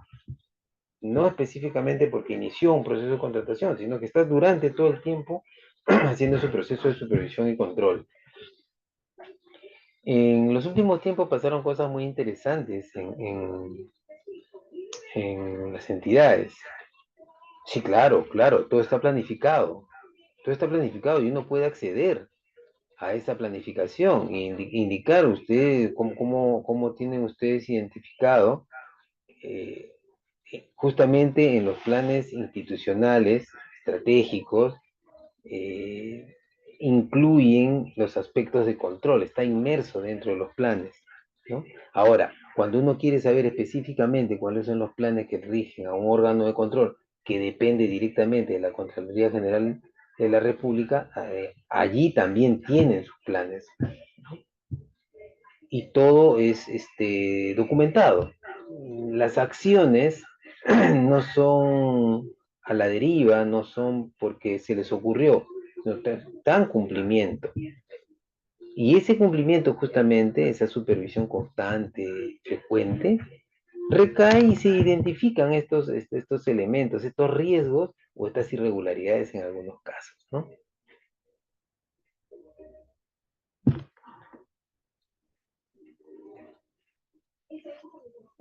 No sé si el equipo de apoyo estará escuchándonos. Me pidieron que por favor avisara que se va a poner ya a mano la, la evaluación. No sé si lo van a poner a través del chat, porque es un formulario digital el que van a llenar. Son 10 preguntas bastante sencillas. Van a tener un tiempo bastante cómodo para desarrollarlo. Y como vuelvo a repetir, espero que estas sesiones que hemos compartido a ustedes les haya invitado a querer profundizar. Cada uno de los temas que hemos tratado son bastante complejos y bastante densos, ¿no? En el doctorado que yo estoy llevando, cada uno de estos temas lo hemos llevado en un curso completo. Aquí hemos tratado de resumirlo en un par de horas, pero son temas bastante densos, hay bastantes aristas que analizar de cómo se va ejecutando, cómo se van desarrollando, ¿no? El control interno de las contrataciones. El control interno no es que vea las contrataciones como contrataciones, sino que ve todos los procesos, ¿no? O sea, identifica. Les comentaba de que la relación de riesgos, ¿no? La gestión de riesgos es fundamental para el control interno. Y el órgano de control no es que responda a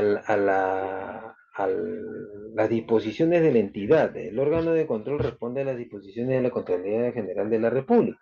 Es el ente que regula, es el ente que establece. El control interno lo desarrollamos todos los que estamos involucrados en la entidad, con los instrumentos que se han desarrollado, gestión de riesgos, la gestión de rendimiento, la gestión por procesos. Ya no lo contrata la misma entidad.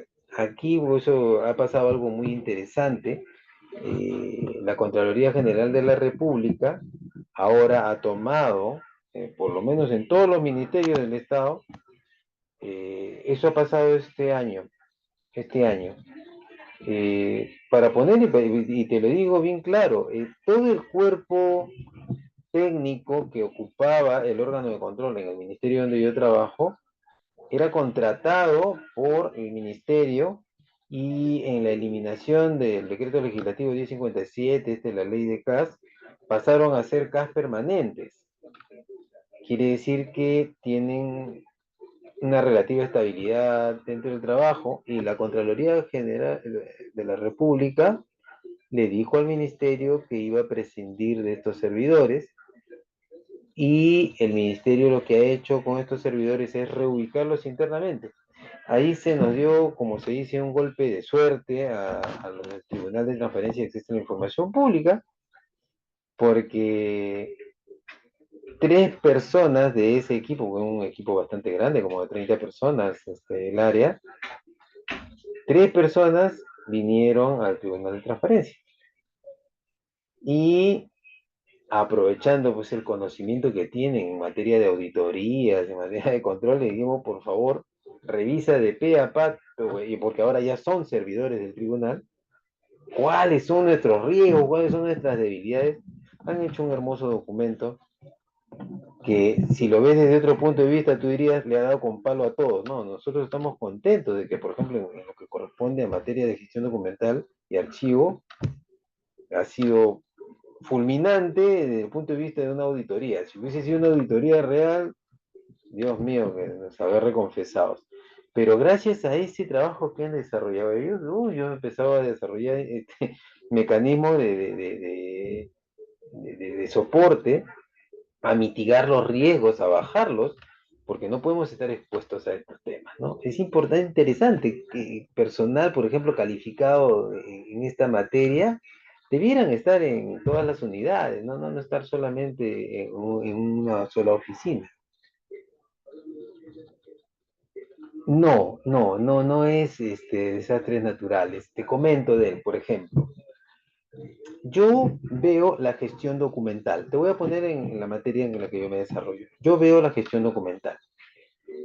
Y la Oficina de Integridad y Lucha contra la Corrupción viene a mí y me dice, ya, ¿cuáles son tus procesos? Ah, mis procesos son la recepción documental, la emisión de documentos, el despacho de documentos y el archivo. 4 procesos aquí dentro. Ah, perfecto, ya. ¿Qué riesgos tienes en la recepción documental? Uy, ¿qué riesgos tengo? Bueno, que los documentos que entren se pierdan, ¿no? Por un descuido. Eso es un riesgo que puede existir, ¿ya?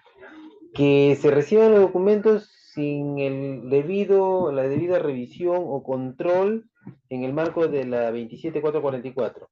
Ese es un riesgo, ¿ya?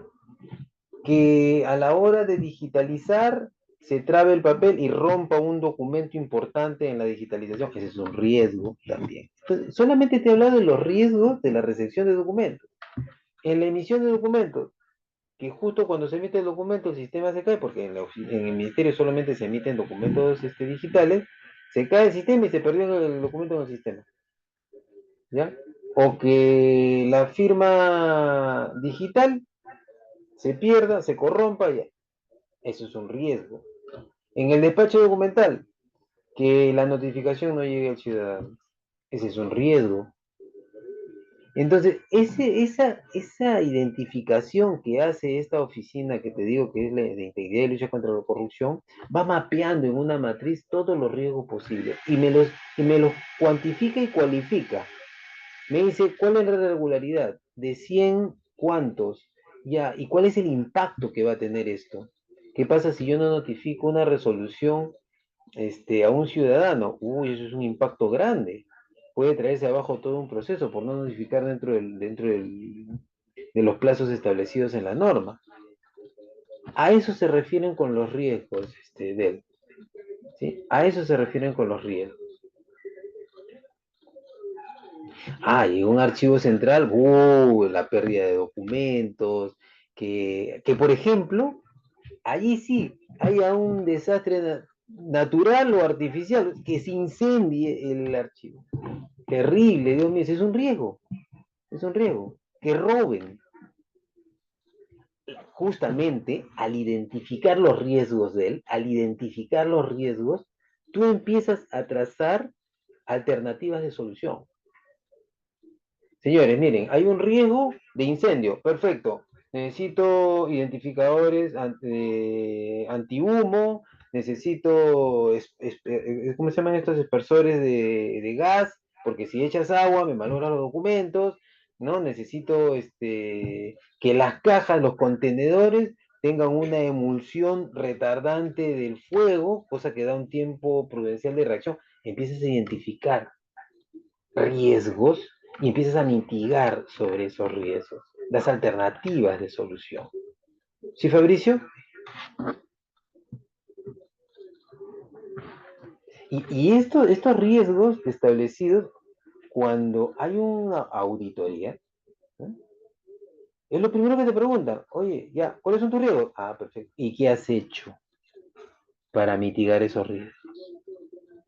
¿Y dónde está el instrumento normativo donde has plasmado ello? ¿Dónde están tus instrumentos de gestión de riesgo? ¿Dónde están tus instrumentos de implementación? Todo en el Estado. Por eso a veces en el Estado nos acusan de que hay mucha lentitud. No es que haya lentitud, sino que las cosas se hacen siempre documentadas y paso a paso. Algo de lo que yo estoy plenamente convencido, eso me lo dijo un amigo que en paz descanse, una pena tremenda, este año se fue. Él me decía, no hay entidad más rica en el Perú que el Estado peruano, ni entidad más sólida y eficiente que el Estado peruano. Y cuando tú estás dentro, te das cuenta que es así. Solo que nuestros procesos tenemos que darle mayor celeridad, mayor velocidad, pero ese es en el camino. Pero, ojo, somos una entidad, ¿no? El Estado peruano tiene 203 años de existencia. No es cualquier entidad.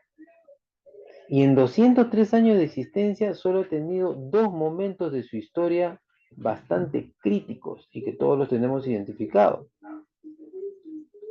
1879 a 1884, que fue terrible esa guerra para nosotros, y toda la década del 80 y del 90 del siglo XX. Pero aún así hemos salido adelante y somos un ente sólido.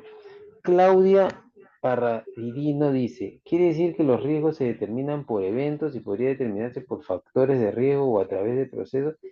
Sí, si lo analizas bien y te empiezas a identificar, lo ves en los procesos, lo ves en los factores externos, lo ves en los factores internos. O sea, los riesgos están por todos lados.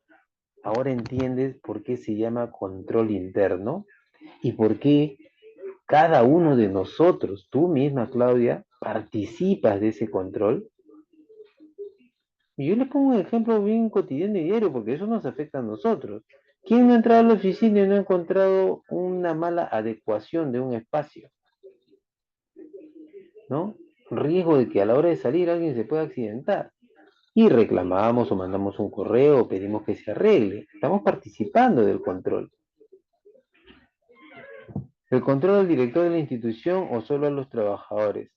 Es a los procesos, no es a las personas. Si identificas, a ver, voy a tratar de ubicar el cuadro. Hay un cuadro que les presenté. A ver, hay un cuadro que les presenté. El famoso cubo, ¿cierto? Donde estaban los... Acá, mira. Acá no hay personas. Hay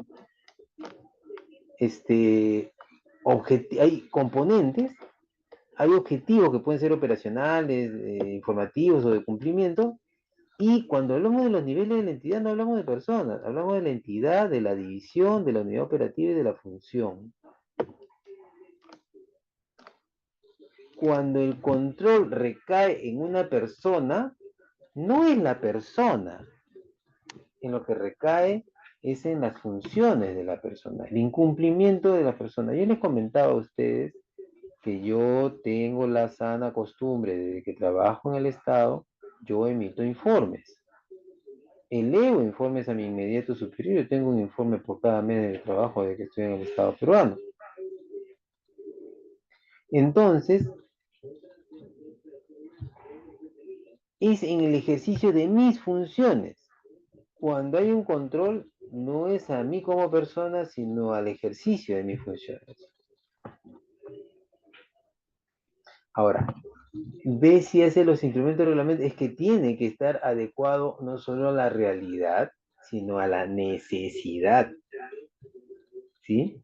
Y también les comenté en algún momento, ¿qué pasa si en mi área hay un volumen de trabajo tal que ya es esclavizante a los que están y yo necesito más personal? ¿Y yo qué les decía? Pues que el personal empiece a hacer informes, que empiece a dar conocimiento de las actividades que desarrolla, empiezas a generar una necesidad.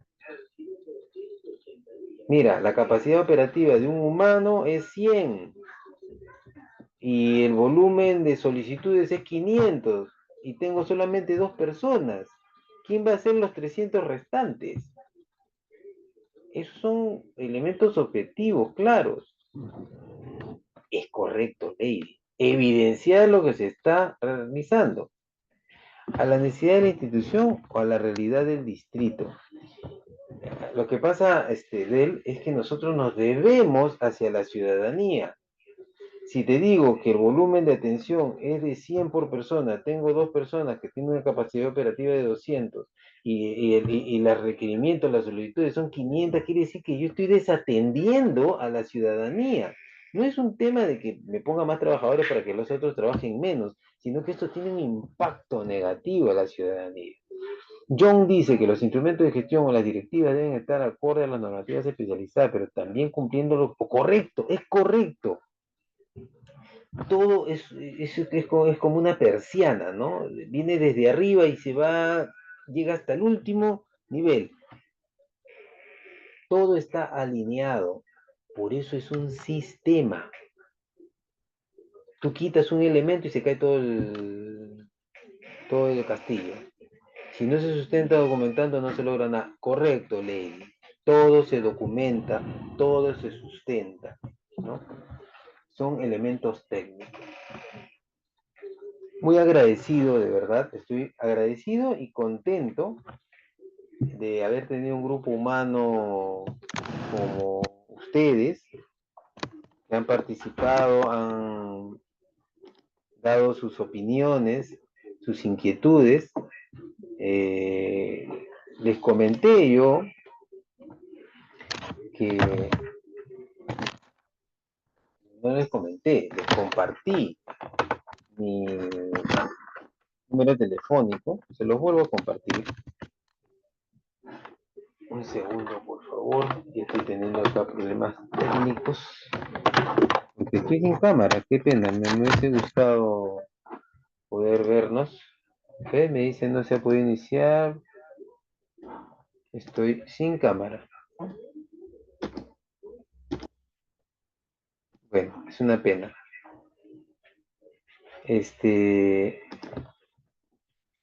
Yo estoy muy agradecido por la atención brindada por todos ustedes.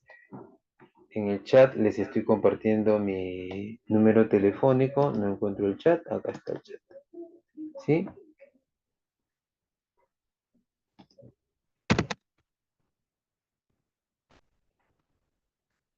Mi nombre es Samuel Ernesto Navarrete Meneses. Yo laboro en el Tribunal de Transparencia y Acceso a la Información Pública en el Ministerio de Justicia. Soy un servidor público y no tenga la menor duda que estoy a su entera disposición. Siento que nací para servir y lo hago con todo el agrado del mundo. Y muy agradecido a todos ustedes por su atención. A nombre de EduGestión, yo me despido y el equipo organizador les estará alcanzando el enlace de evaluación para que desarrollen las 10 preguntas que estoy totalmente seguro de 20 no bajarán cada uno de ustedes. Será hasta una próxima oportunidad. Gracias.